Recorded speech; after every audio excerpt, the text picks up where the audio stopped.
Okay, it's being live streamed. I'm going to quickly check Twitter in case somebody wants a link.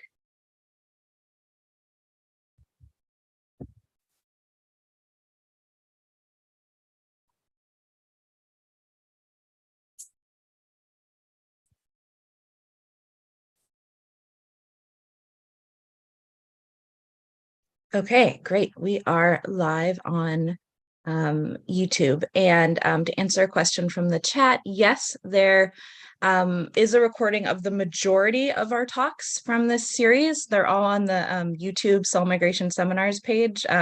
Easiest way to find it is probably just go to YouTube and search for Cell Migration Seminars, and you'll be able to find the page there. And it's also in our, there's a link to it in all of our emails and up on our Twitter bio. So hopefully that will be sufficient so folks can find it. Okay, so I think we are set with the live streaming, and we'll just give it another moment or two. How are things up in Syracuse, Lisa? They're going great. We got a lot of late season snow, which is kind of fun if you're into like skiing and stuff, which I am, so it's nice. And like it's really, work-wise, it's really fun here too. There's a lot of like fun stuff. We've been doing a lot of hiring and stuff, so it's good. Things are good. How about you? Congratulations on your position. This is great. Thanks. Yeah, it's been a wild ride. I'm just in now it's my third semester as a faculty member. So the big change for me is that the class that I'm teaching is reteaching a class that I taught a year ago, and that's made a huge difference, right? For the sort of like just franticness and panic of everyday life. Yeah. But yeah, it's been really fun. I love Wesley and I love my students. It's great. So yeah, and it's really fun that we've been able to keep doing this series and getting to hear what people are up to all around the world. We're hoping to keep doing it as long as people keep showing up. Although next fall is a little bit of question marks because of both Ankita and I's personal situations, but we'll see how that goes. Okay, I think I'm going to go ahead and get started, and I think people will keep showing up. But first, I just want to welcome everybody to this week's Cell Migration Seminar. So we've only got 5 this season, and so we're on our second already. So time is flying by. So really happy to see everybody here. So I'm delighted to introduce Professor Lisa Manning. So Lisa is the Keenan Professor of Physics at Syracuse University, the founding director of the bio-inspired Syracuse Institute for Material and Living Systems. She's an interdisciplinary scientist studying mechanical properties of biological tissues and the failure of disordered materials. And I'm excited to get to hear about some of that current work today. So Lisa received her PhD in physics from UC Santa Barbara. She was a postdoc at Princeton University and then became a faculty member at Syracuse. She's won all sorts of awards. She's a fellow of the American Physical Society, received the 2018 APS Maria Goeppert-Mayer Award. She's won the Simons Investigator Award and also a Sloan Fellowship. So she's doing all sorts of awesome stuff out there. And I'm so sorry, that's my phone. We're gonna mute that. I'm the jerk in the audience. And I just wanted to say before handing the mic over that on a personal note, it's especially exciting for me to be welcoming Lisa to this particular series.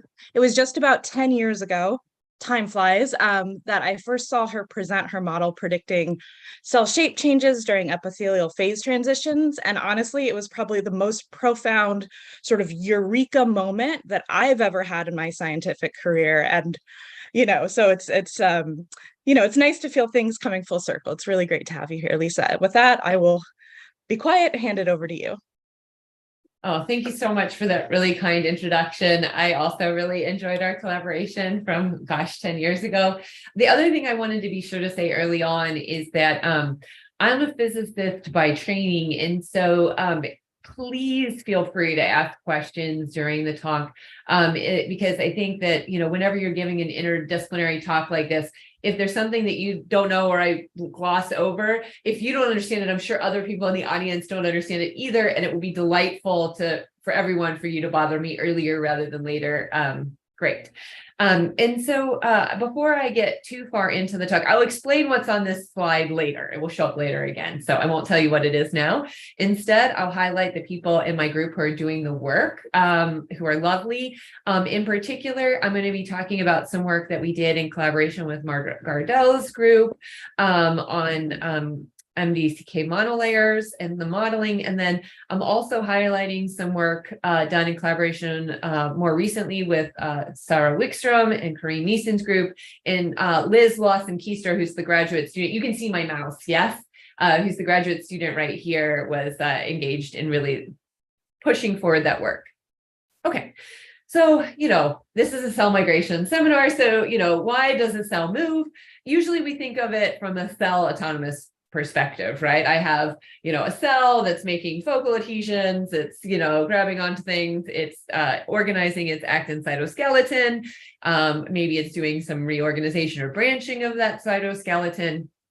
And so then you ask the question, well, when does it stop moving? You can answer it using the same sort of words, it stops doing those things and then it stops moving. But I think some features that we observe in cells are potentially governed by collective phenomena. And that's been a large focus of my research group. And the first thing I want to sort of say, and I'm going to emphasize through the first part of the talk, is that, it's challenging sometimes to predict features of this collective phenomena. And so that's really why we've turned to mathematical modeling. So I do theory and computation because our goal is to sort of drive hypotheses and experiments that might not be obvious unless you tried to understand collective phenomena, by which I mean it emerges from interactions between lots of cells. Right. And so this first vignette is this question that we wanted to answer with Margaret about what causes cells to stop moving in a confluent monolayer. Okay, and so this is the experimental system. It's just, MDCK cells plated on collagen, so very standard. And of course, if you do that, eventually they'll divide until they become confluent. And so for the rest of this talk, for the rest of this section of this talk, T=0 is when the cells first become confluent. And then we study their behavior basically from the onset of confluency at T=0 until, 12, 14 hours later in a Petri dish. And we're curious about the dynamics. And so the images that we get look like this movie. This is what I showed. I promised I'd get to it early. This is what I showed on my cover slide. And the picture is that we look at the cells, and what we're doing is over time, we're quantifying their speed in terms of how far they displace over time. And also we're quantifying cell shape. And I'll discuss in a little bit how we measure cell shape. But the key feature that you'll notice is that originally cells are like changing neighbors and moving, and they have a speed which is, fairly high. And then by the end of the movie, everything becomes quiescent and basically almost nothing is happening anymore. The cells are not changing neighbors and they're really moving a lot more slowly. So let me show you what the data actually looks like rather than talking with my hands. So this is the cell speed as a function of time. And you can see that there's sort of some slope for a while. And then after, on the order of 800 minutes, the cells really stop moving and they reach a plateau. So this is our noise floor for the speed. So cells just jiggling around at this point. We call that sort of arrested motion.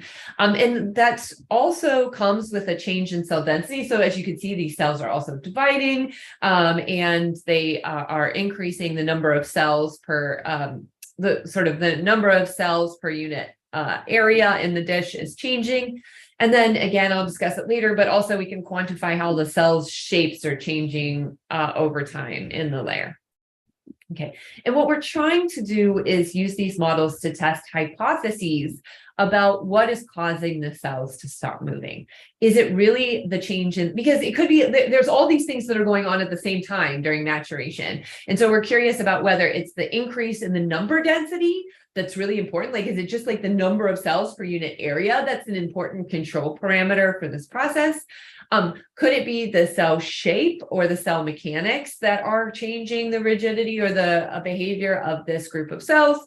And then another thing is the fluctuations. And because I'm a physicist, I'll call it something weird. I'll call it zero temperature. But what it really means is that, you know, in cells, fluctuations are active and driven by various active processes. And so we're curious about, well, maybe it's just a change in the magnitude of fluctuations that's important for driving this arrest in this collective setting. Okay, so what do I mean by crowding? Let me go through sort of why these ideas have been put forward in various pieces of the literature. Oh, so there's already a great question in the chat. So the question is the decrease in shape parameter independent of the density increase? That's exactly that's a really great question. It's exactly the question we were trying to get after from this data. So if you don't mind, I will mark that question, and I promise I will get back to it in about 15 minutes, if that sounds okay. It's a great question. I want to talk about why we think these individual things could potentially generate cell arrest. So why might an increase in number density generate an arrest? Well, although the cells are confluent, you might say, well, maybe the nuclei of the cell, or maybe sort of a cage of cytoskeleton inside of the cell, might be like a compact,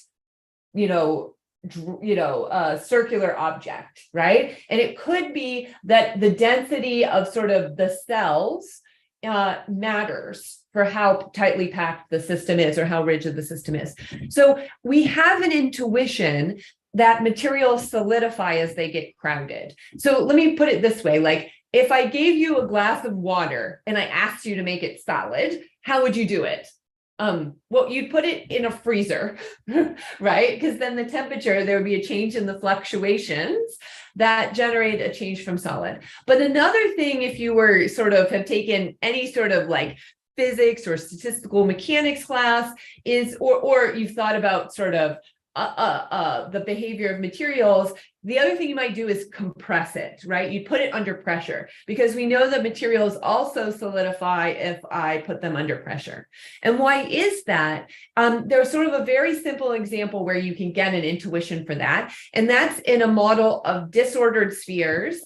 And I'll call it at zero temperature. What I mean again here by zero temperature is with no fluctuation. So a jar of marbles is a great example of this. So imagine a jar of marbles, okay? Coated in Teflon, so you don't have to worry about friction, a jar of frictionless marbles. Okay, so in a jar of frictionless marbles, there are NP, number of particles, marbles, and then D is the number of dimensions. So that would be 3D for a jar of marbles. So that's the number of degrees of freedom, because each marble can move up and down, left and right, forward, backward, right? So that's 3 directions times the number of particles, right? Okay. As you compress the jar of marbles, each marble starts to make contact with its neighbors. And each contact that I make introduces a constraint to the motion of the marbles. So if each marble has Z neighbors, Z is the number of neighbors per particle, then I've introduced some constraints. And the total number of constraints is, well, the number of marbles times little z, which is the number of constraints per particle. And then, oops, I have to divide by 2 because each bond is shared between 2 marbles. Okay, so that gives me the number of constraints. Okay, so we expect a jar of marbles to be, if it's not compressed, then the marbles can all slide around and it's not rigid. But as I compress it, I expect it to become rigid precisely when the number of degrees of freedom equals the number of constraints, right? So that's when one line of algebra, if you just equate these two things, that tells you that happens when the number of constraints per particle is 2 times the number of dimensions. So that number is 6 in 3D, right? So it turns out, and this actually works, it turns out it actually works for jars of marbles, that right when you become rigid, each marble has exactly 6 contacts.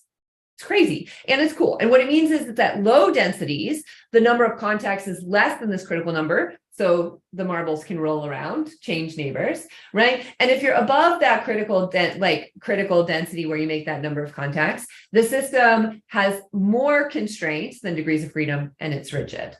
Okay, so it turns out that this exact thing is relevant for arrest or rigidity of cells in zebrafish embryos. So there's this really lovely paper out of Oche Campas's group that shows that there really is a change in the number of neighbors. I mean, they also emphasize that fluctuations are playing a role here, but it's really the sort of the extracellular spaces matter and the gaps between cells matter. And here, as I increase the density of cells per unit area in the zebrafish tail bud, it becomes more rigid.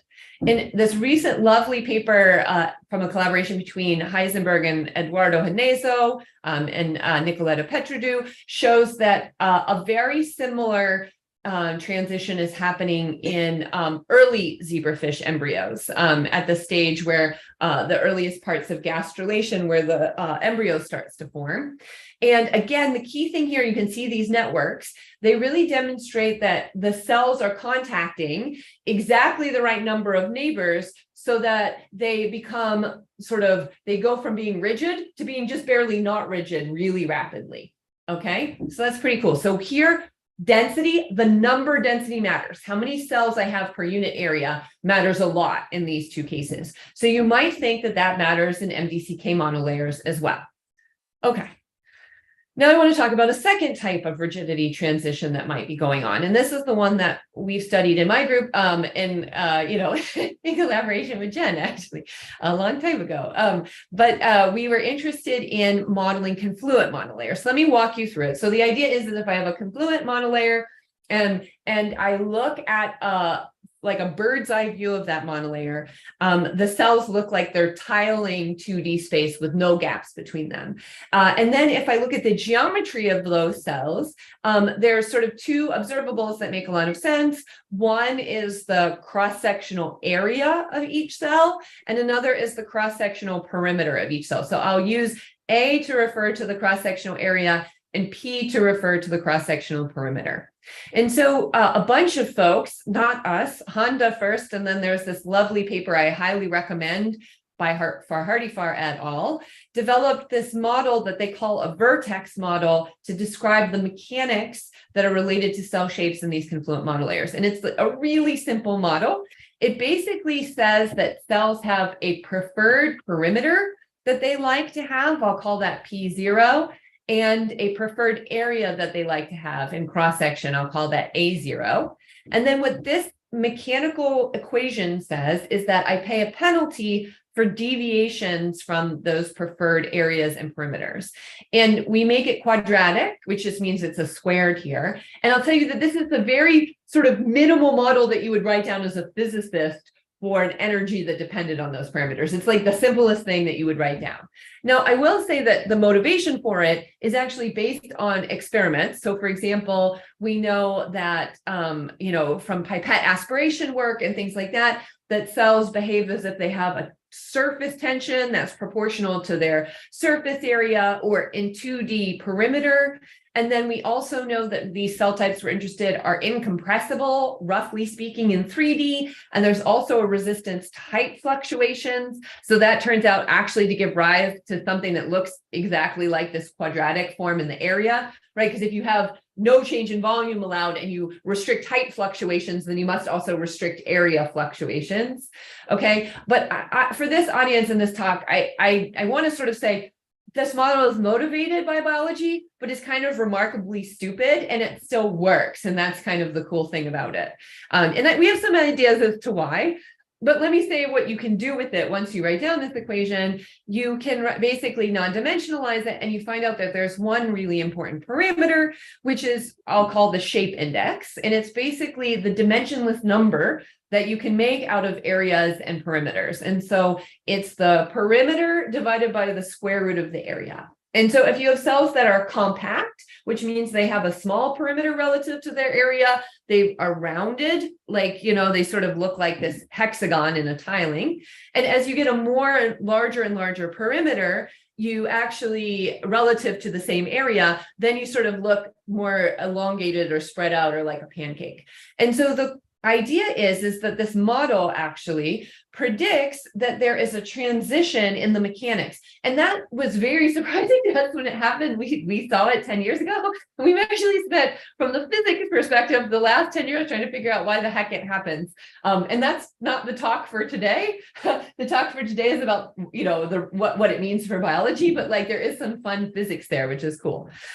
So this is a sort of a picture showing what happens. So this Philly model predicts that if the cell shapes are less than a critical value, which happens to be this number, which is 3.81, then the system will be rigid. And if this is above 3.81, if the cell shapes are above this number, then the system will be soft and floppy.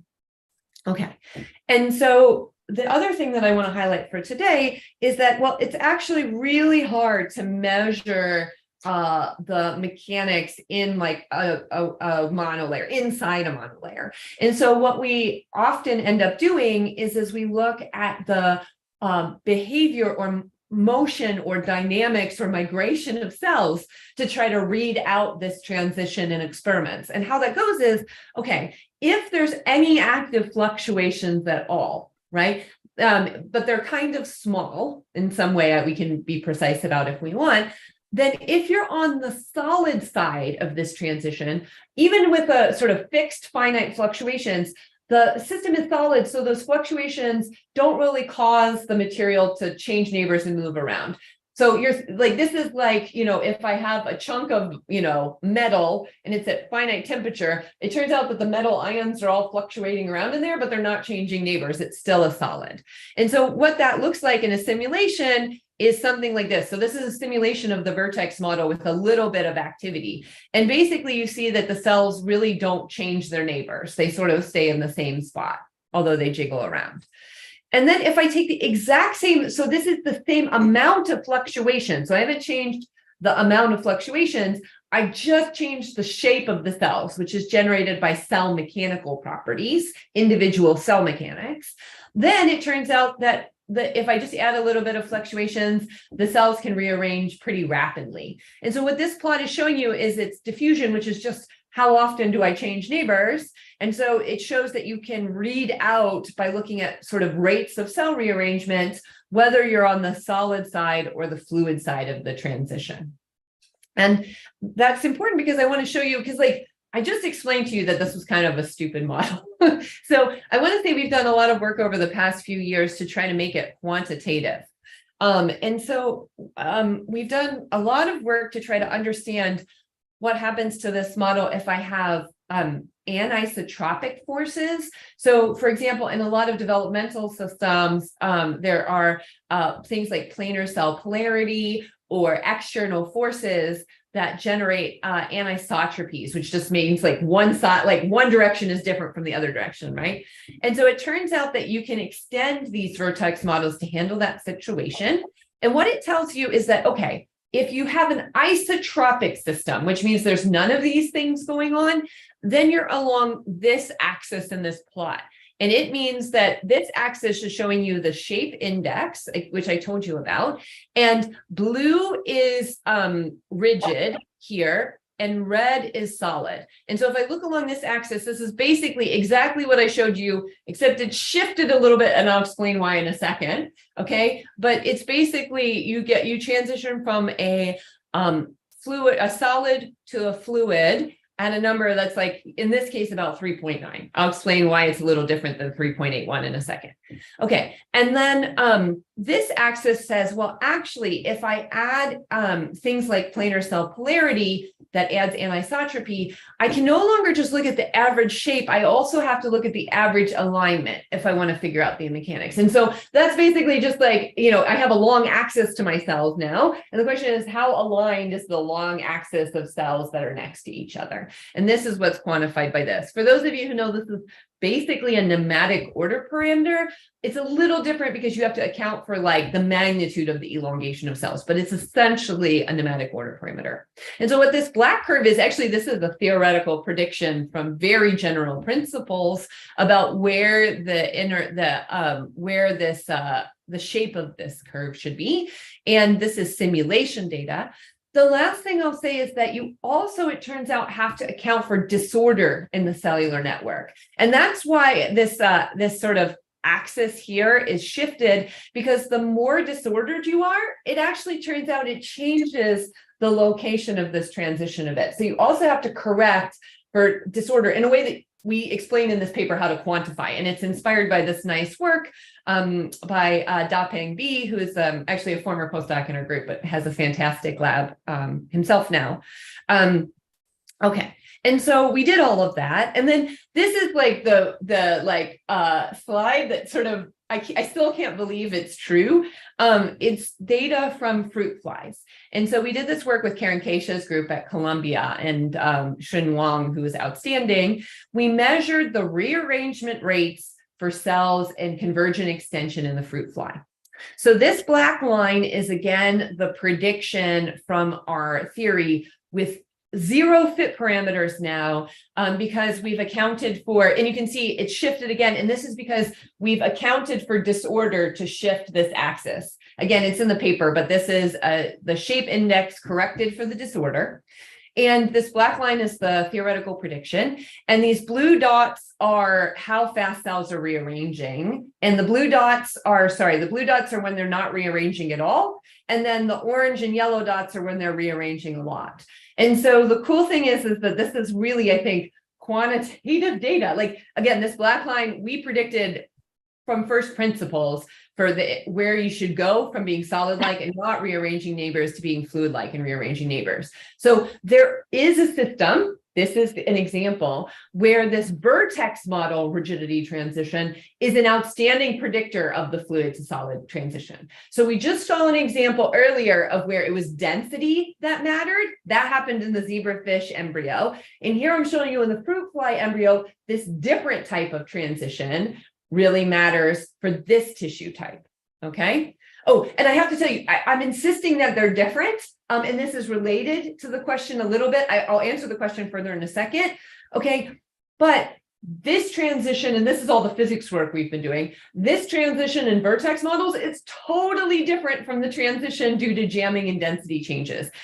It's technical, but it matters for things like, I don't know if anyone cares, but like it turns out that like origami and fiber networks, extracellular matrix, also rigidify for this weird reason that I'm showing on this slide. It has to do with the fact that these systems can support a state of self-stress. That means that you basically have tensions along interfaces that don't change the degrees of freedom at all. So this is a picture. You can see that this is a frame, and I have these bonds in this frame that connect the vertices. And these, if I have these two axes here that are under sort of a tension in this direction, then I can basically put a lot of tension on this graph, and these vertices don't change. And it turns out that this type of rigidity, it's kind of related to tensegrity. For those of you who know about tensegrity or have heard of tensegrity, this type of rigidity transition is very different. It has different math and all the stuff than the jamming or crowding based transition that I told you about earlier. Okay, I won't go into the details. Oh, there's a good question in the chat. So do you think there's a way to estimate the cell shape or shell shape parameter from the aspect ratio of the cell's nucleus? That is really a good question. We've looked at it a little bit, and it does seem that in some of our cell types, the nuclei is a really great readout, because it's usually in cell types where the nuclei is large compared to the cell body. In certain other cell types, the nuclear shape is not a good indicator of the cell shape. So you can check it in your own system and see if it is. And then if it is, it's way easier to read out cell shapes. Another thing you can do if you have access to nuclei staining, which works pretty well, is you can take a Voronoi tessellation of the centers of the nuclei. So a Voronoi tessellation, which I don't think I'm going to talk about in this talk very much, is a unique construction. So if you have a set of points, which is all the nuclei that are labeled, you can actually, there's a unique way to construct a Voronoi tessellation. And it turns out the Voronoi tessellation is a pretty good approximation to the cell shapes. So that's something you can try if you're interested. Okay. So I'm going slow, but that's good because hopefully I'm being understandable. So the last thing that can happen is that all of the fluctuations can stop. So it turns out that this is exactly, if I give you a glass of water and I tell you to make it solid, you'll just put it in a freezer, and you'll do that to make the fluctuations a lot less. And if you make the fluctuations a lot less, then you can also freeze something that way. Okay. So we have the data, we have the system, and we want to ask the question, which of these mechanisms, if any, are causing arrest in this system? Because the cell number density is changing, the cell shape is changing, the fluctuations are changing. How do we figure out which one, what's the mechanism that's driving the arrest in this particular system? Okay, so I'm going to show you what you can do from a modeling perspective, which is why modeling is cool. You can't do this in an experiment, but we can say, okay, well, what if I had a system that changed both the amount of fluctuations that it had and its cell shape along a trajectory as a function of time, right? And I can do this in a vertex model. It turns out you can also do it in a, one of these squishy particle models too, but I'm going to show you the data for a vertex model. So it turns out that a vertex model predicts that if I change the cell shapes along a trajectory and the fluctuations along a trajectories that look like this, if I look at the cell speed, let me go back. If I look at the cell speed as a function of time, and I look at the observed shape parameter, so these are things I can observe in an actual experiment, vertex models predict that all of these curves almost lay right on top of each other. Not quite. You can see that they all kind of lie on top of each other, though. And so this is, it's a little technical as to why, but basically vertex models predict that if I cross the rigidity transition, then all of these curves sort of dive down at about 3.81. And so this is sort of what happens in a model.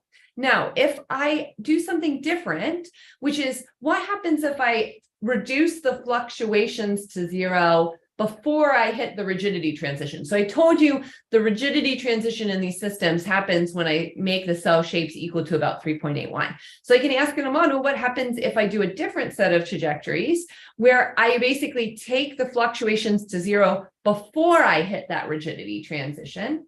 Then I see that the curves no longer lie on top of each other anymore in observable space, that I actually end up if you look at between this and this, it says basically if I take the fluctuations to zero, I just get stuck at the target shape parameter that the cells want to have. So I basically can I get stuck if I go to if I reduce fluctuations at a particular shape parameter, which has nothing to do with the rigidity transition. Okay.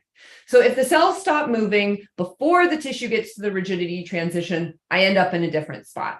This is what happens in a model.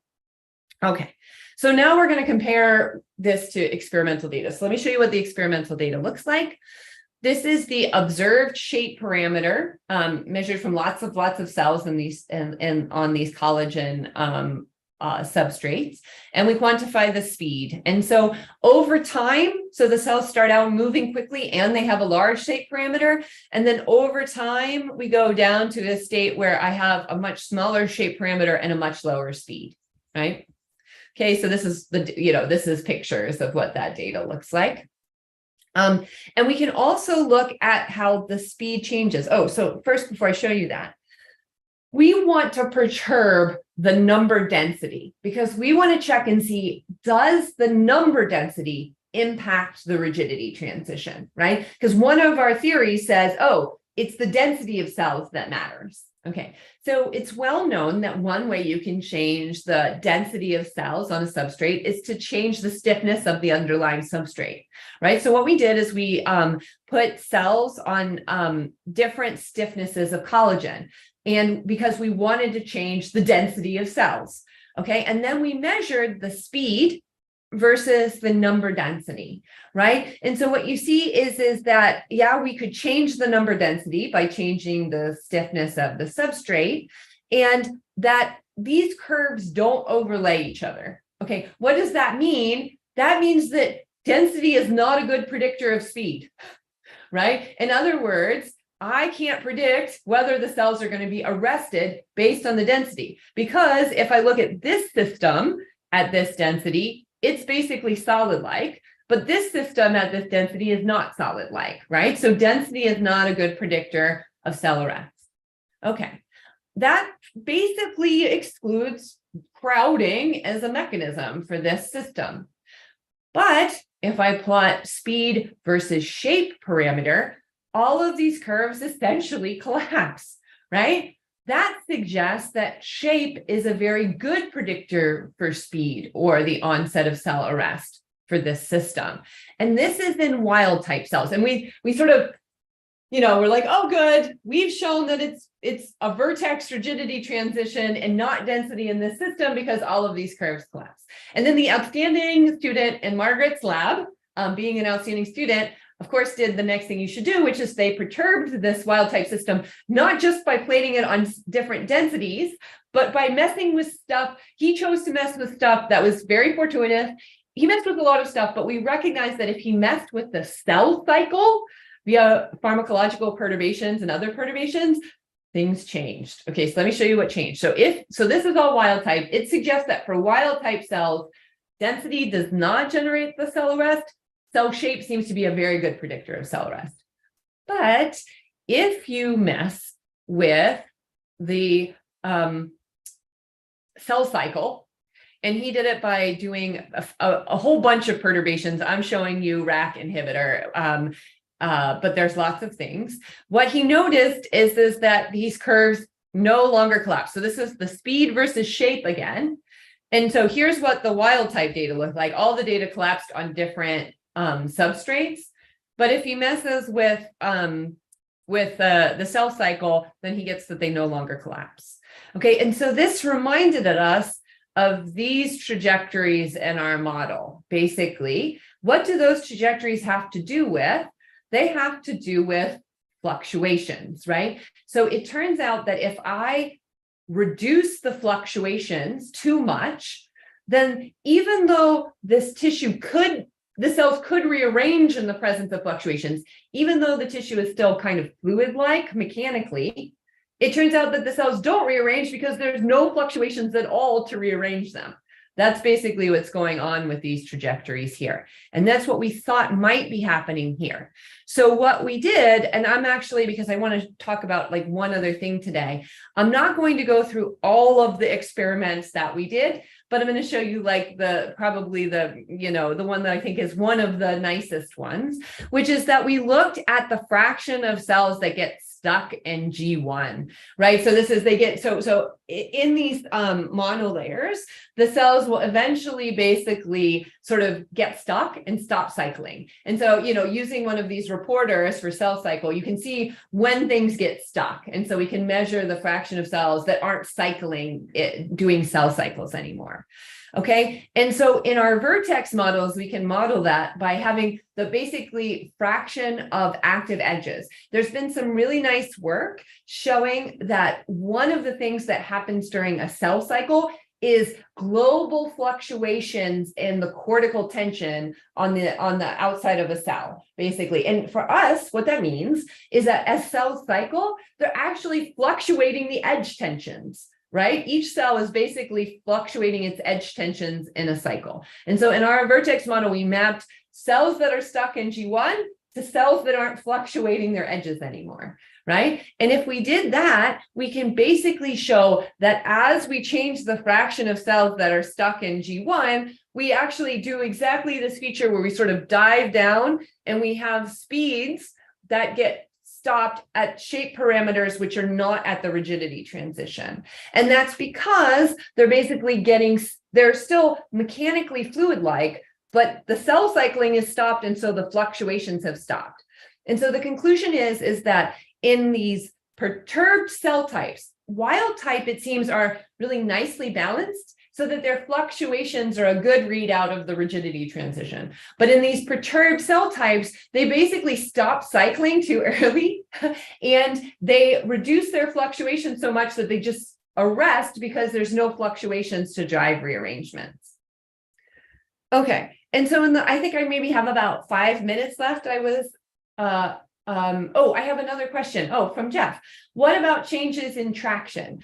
That's a really good question. So we think that in these cell types here, so we think that in these cell types here, the dominant fluctuations are not due to traction forces on the substrate. They're due to cell cycle tension fluctuations. And we actually played around with that by perturbing, because you can look at the traction forces on these substrates of different stiffnesses, and you really see that there are changes to the traction forces, but the cell cycle fluctuations are really fluctuating these edges a lot more than the traction forces generated by cells pulling on the substrate. So we think for this system, there's other systems where traction forces are more important. For this system, the dominant fluctuations after the system reaches confluency are generated by cell cycle fluctuations. Where can the cell cycle arrest fluctuations be observed physiologically? Yeah, so let me, I have some hidden slides here. So let me sort of show, here are some references for sources of active stresses from the cell cycle. So let me see, where's the paper? Okay, yeah, here is the paper that I would recommend for that question. So this is a really nice paper that appeared in JCV about 5 years ago that emphasizes that the pathways in which this sort of stereotypical fluctuations in cell cycle exist. Okay, and I would say that in NDCK monolayers, which I know is not physiologically relevant, but because, well, maybe it is. I'm showing you all the slides that I hid, but maybe it's useful anyway. What I would say is for these, that in this epithelial cell type, it's very clear that as the cell matures, there is this change in the cell cycle where a lot more, well, I'll just show you this movie because that maybe a movie is worth 1,000 words. There really is a change in basically the cells that get stuck in the G1 phase. I have the label of what the labeling is, right, for this cell type. And so you can see that it's certainly happening in this cell type, that the cell arrest fluctuations are changing. And then I think it actually happens, I've been told, and when we looked at this reference here, this paper, that these types of cell arrests that reduce these fluctuations are pretty common in a lot of maturing epithelial layers. So I would say it's pretty common, and I'll talk about stratified epithelia in a minute in the mouse epithelium. And there it's also very clear that there's the stem cell layer, there's a lot of differentiation there, certain cells will enter cell cycle, but in these mature epithelial layers in mouse, it's also the case that a lot of the cells exit these sort of fluctuations. Okay, so sorry, I meant to skip all this stuff. Maybe let me go and say a little bit about this work that we've been doing in these stratified epithelial layers. So this is work with Corinne Neeson's group and Sarah Wickstrom's group. Okay, and we are interested in how basically some of these ideas that I've just been discussing, sort of how the collective emergent behavior of the cells in the stratified epithelia help facilitate homeostasis in that layer, and also renewal where you have stem cells renewing. So let me introduce this system to you if you're not familiar with it. There are layers of different cell types. So there's a basal layer, which is basically stem cell-like. There's a super basal layer, which have differentiation markers. Then there's a granular layer, and finally a cornified layer. And for most of this talk, I'm going to be focused on this basal and suprabasal layer. And there's a transition during development from a monolayer to this stratified epithelium. And we're interested in how that basically is maintained. So this is just a little caricature of how cells in the basal layer sort of delaminate, renew. Sometimes they delaminate due to a cell division, but sometimes not.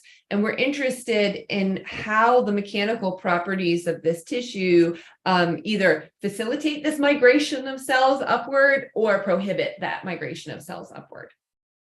Okay. And so one of the things that we've had to do is generate 3D models. And that's kind of obvious because we're interested both in the in-plane fluidity of like the basal layer and interactions between cells in the bottom and the top. Okay. And so we can come up with a vertex model for in 3 dimensions, which is very similar to the one in 2 dimensions, except now instead of areas, we have volumes, and instead of perimeters, we have surface areas. And so that means that there's a new shape index, which is just the 3-dimensional generalization. It's the surface area divided by the volume to the 2/3. And again, it means the same thing. If I have a more rounded out up cell type in 3D, I have a small surface area relative to my volume. And as I become more elongated, the shape index increases because I have a larger surface area relative to my volume.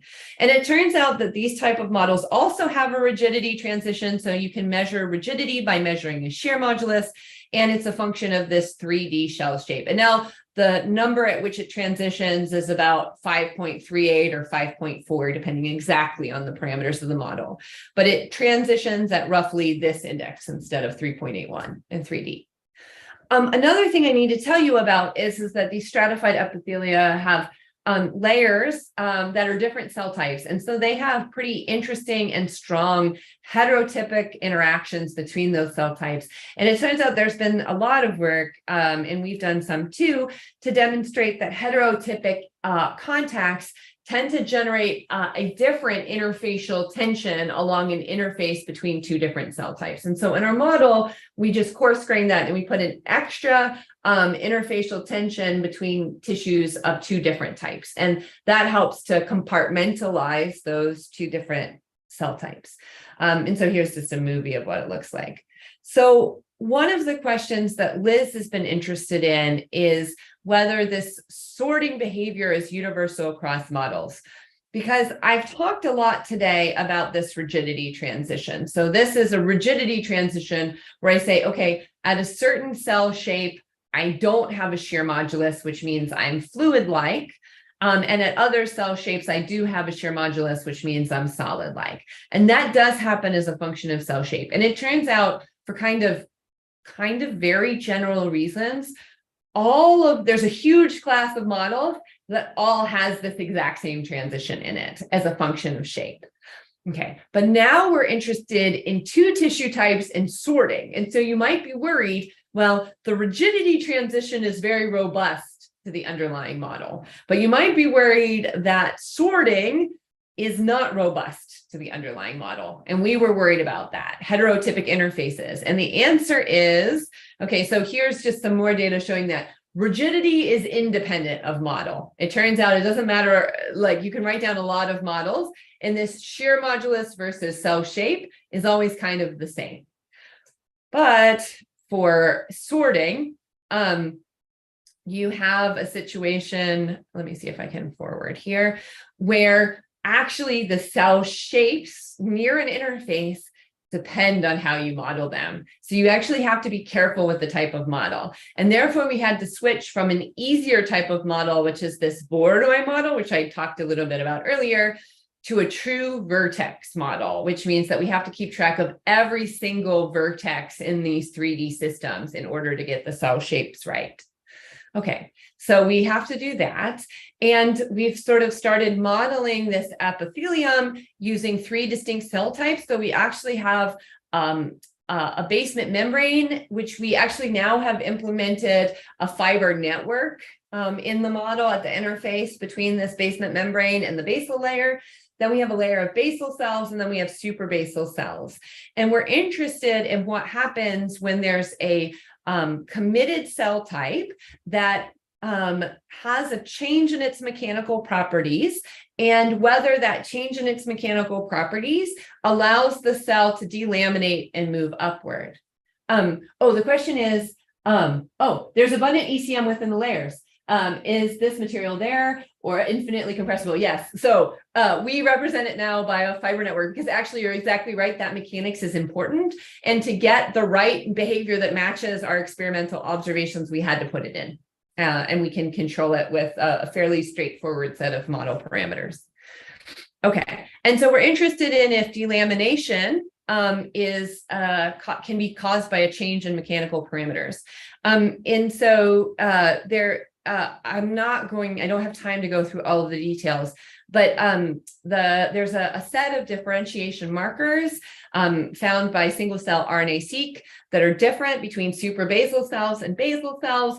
And actually, it turns out that there's cells that become committed, and you can see that via a particular sort of set of clusters in the RNA-seq data before they delaminate. So we can actually even now pinpoint cells that are starting to sort of show differentiation before they delaminate. And it turns out that that set of cells also has higher levels of E-cadherin, for example. So they're really changing mechanical properties before they delaminate. We can show that experimentally. And so the question is that change, is a small change to mechanical parameters in a vertex model sufficient to allow delamination and migration upward from the basal layer to the suprabasal layer? And this is all preliminary data I'm showing you. It's not a completed thing. But if we just change a little bit, basically, the interfacial tension governed by basically these cadherins in a cell in these vertex models, you do see delamination, and it happens pretty rapidly.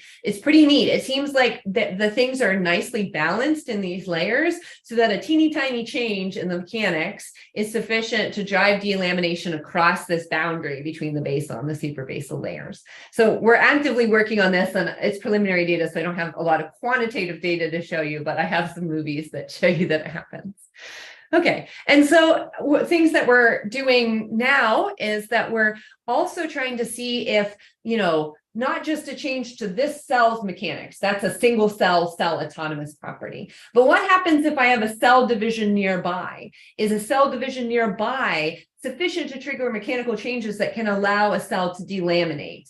What about the fluidity of this suprabasal layer or the basal layer? Because it turns out the cell shapes in the basal layer suggest that this layer may be fluid-like. And so, and also looking at the sort of cell motility data. And so the idea is that we think that it could be that small changes in the fluidity, the tissue mechanics of the basal layer could also be sufficient to allow the cell to delaminate. So we're exploring all of that right now as well. Okay, so I'd like to conclude by saying that cells can deploy different mechanisms to induce collective cell arrest. One is crowding, so that's a change in the number density, and that's been seen in the zebrafish tailbud and the blastoderm, and in those are typically sort of, I would say, more mesenchymal-like cell types where there are gaps between cells. Okay, there's a different type of mechanism that can drive cell arrest, which I'll call tension-driven rigidity. And this is the one that arises in vertex models and has a very different physical origin.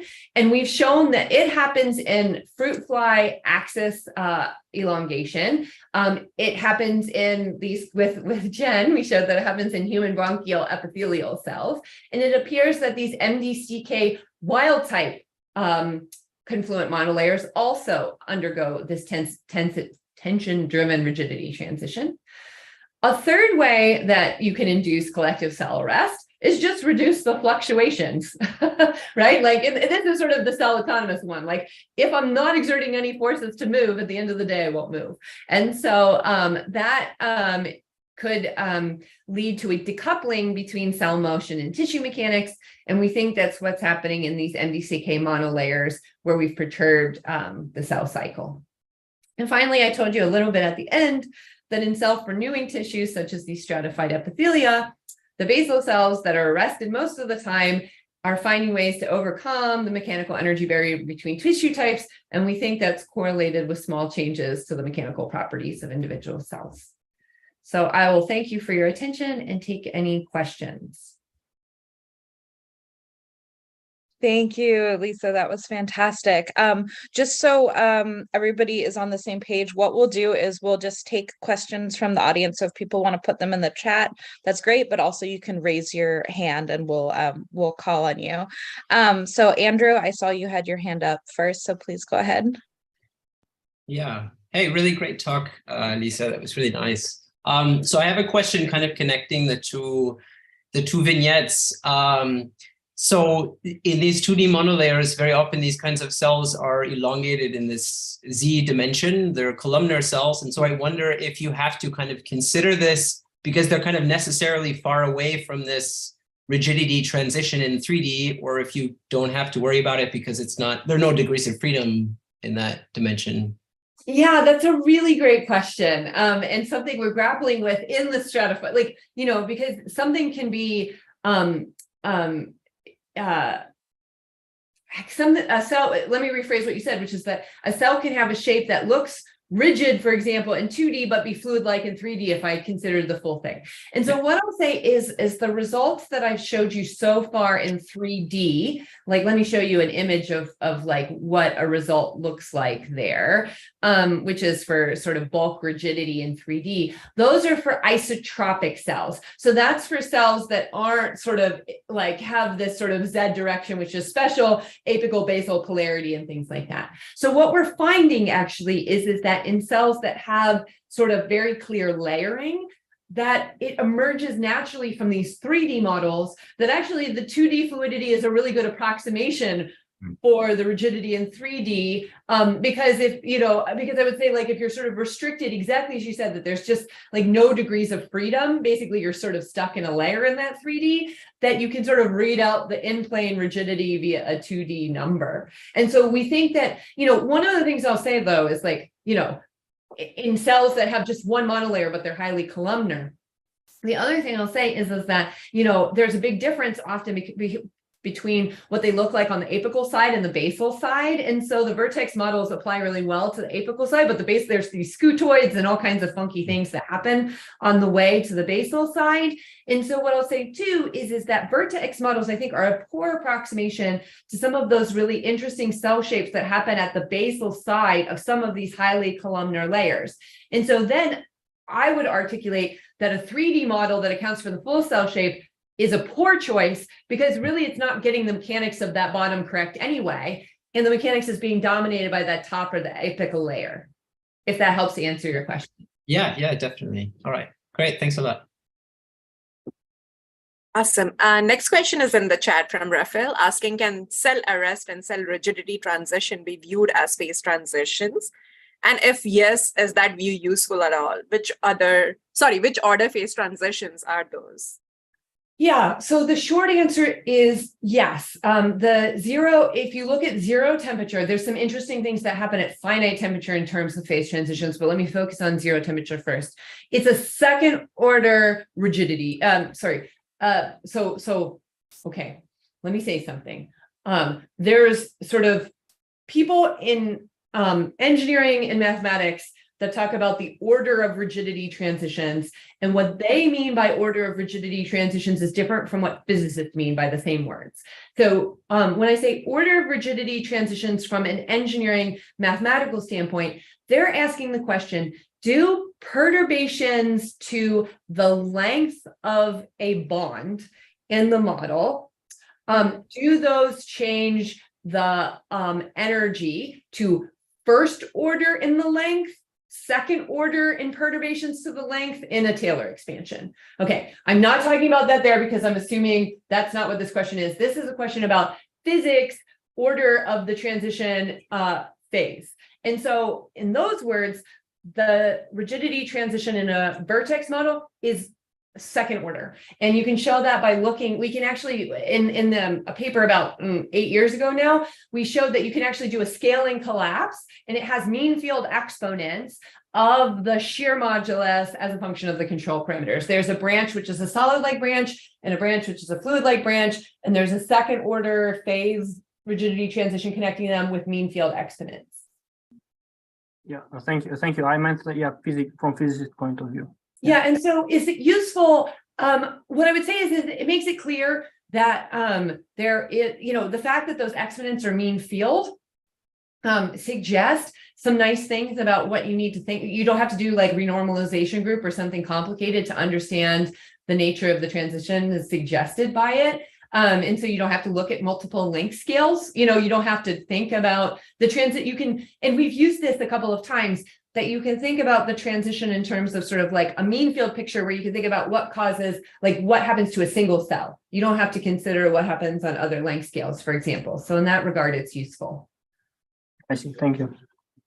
I think Roberto has a question. Please go ahead. Yeah. Hi, Lisa. Very nice talk. Yeah. So I have a very naive question maybe, but how good is the velocity to characterize the cell motion? So in other words, how much does it depend on the delay between the frames? And how much you think is good for cell types that do not exhibit such a ballistic motion like MDCK, but maybe like a more disordered motion? Yeah, exactly. So this is a really good and not at all naive question. And actually, we thought about it really carefully for this set of data, which I didn't talk about.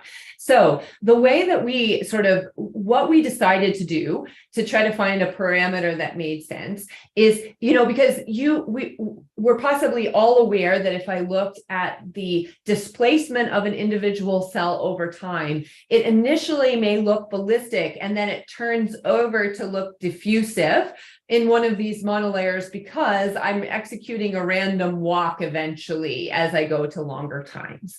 And so one of the things that we've tried to do is basically look at the timescale at which that crossover occurs and take our speed on that timescale. So we're not picking an arbitrary frame rate for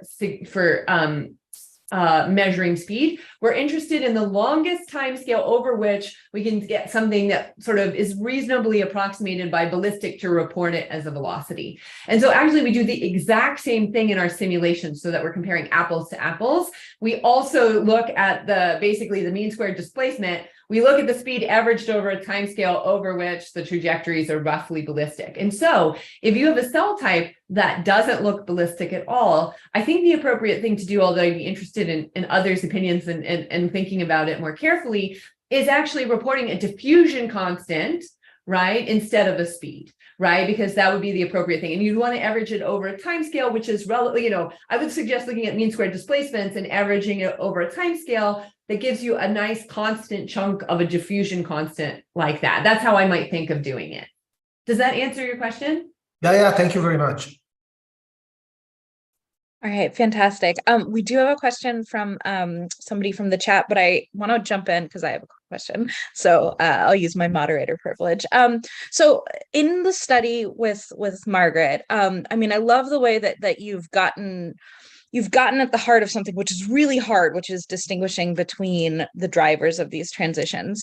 But and this might be just really naive, but when you say, that you can show that it's not really density based on those different curves with the different sort of ECM situations, for every single individual situation, for every single group of cells, it still is density, right? Because for all of them, as the density increases, they all arrest. And so, I don't know, I guess, how can you not just say like, well, it's always, for a given group of cells, we have to have a different sort of interpretation or set of parameters or something like that.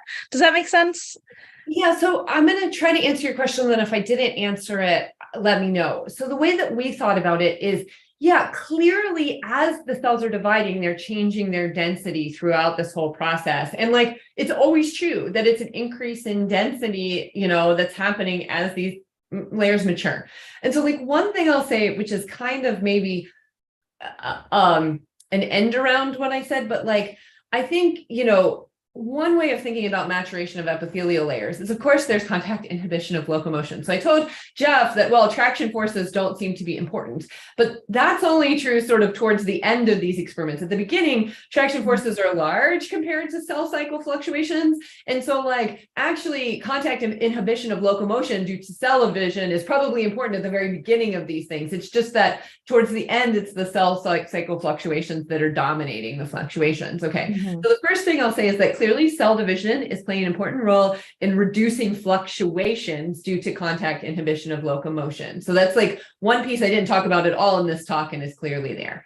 The second thing I'll say is that this data to us suggests the following, which is that cell divisions are also clearly not happening at constant cell shape. So as cells are dividing and dividing and dividing, the mechanical properties of those interfaces are changing in such a way that the cell shapes are getting more and more compact, right? It kind of makes sense intuitively too, but like you go from having these sort of elongated cells, which suggest pretty floppy interface. Actually, you can even see it in the videos because the interfaces are wiggling around a lot more, to more compact. So, you know, that means the interfacial tensions are increasing as a function of time, as a function of cell division. And so to us, what this data is saying, because this data overlaps so beautifully, is that even though I took this data, and it could have been that number density, it could have been that the cell divisions themselves, the increase in number density itself was changing the mechanics,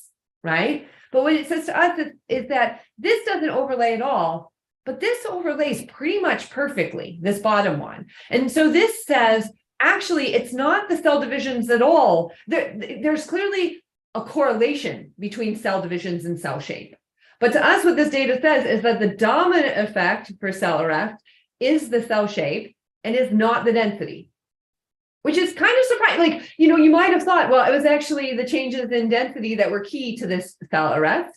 And I think this data pretty clear, because like, if it had been that neither of these things overlaps each other, then fine, right? But the fact that these all overlay each other suggests to me pretty strongly that shape is a really good order parameter for cell arrest. And to me, that suggests that what's happening with cell divisions is really, over the course of cell divisions, the cell shape is becoming, apparently the cells are doing a lot to keep the cell shape as a fixed trajectory of time in these experiments, which sort of, I think, strongly suggests that actually that's what cell divisions are doing. They're changing the interfacial tensions to fix cell shape. Okay. I mean, it's biology. So are there other interpretations? Yes, but this is what we're saying. Okay, thank you. That's very, very helpful. All right, so sorry about that, Curtis, for cutting in front of you. So he's got two questions.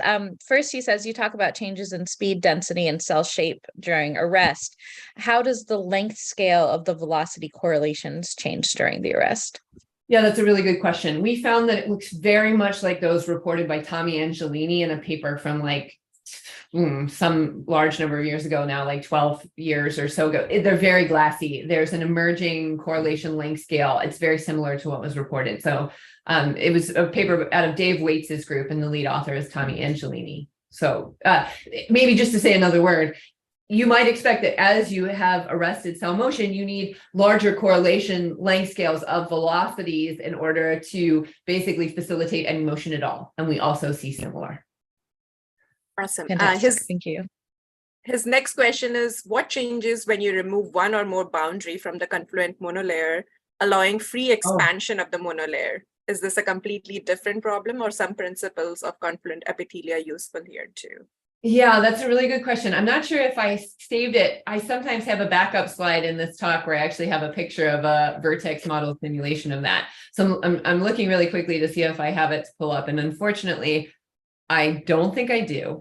What you see basically, if you allow cell divisions in a vertex model and you have free boundaries in a monolayer, you get this beautiful expansion, because like you basically sort of, you assume in these models that cells have some sort of minimal area after a cell division that they want to have. So you're putting more sort of area in the middle through cell divisions, and then you get a nice expansion. We haven't put anything like durotaxis into those type of models or some of the things that you actually observe, because, well, there's lots of reasons. I think there actually are some people other than our group that are doing that, and we don't want to step on anyone's toes.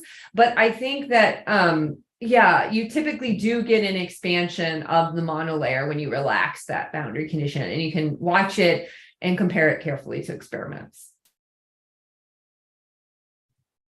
Fantastic, thanks. All right, so at this point, I mean, we're a little bit past time, but if anybody wants to raise their hand with any last minute questions or pop them in the chat, please feel free. And I'll just ask one more question, Lisa, if you don't mind. I'm wondering about sort of your sort of big picture thinking, because here you've really focused on arrest, on going in one direction, on slowing down.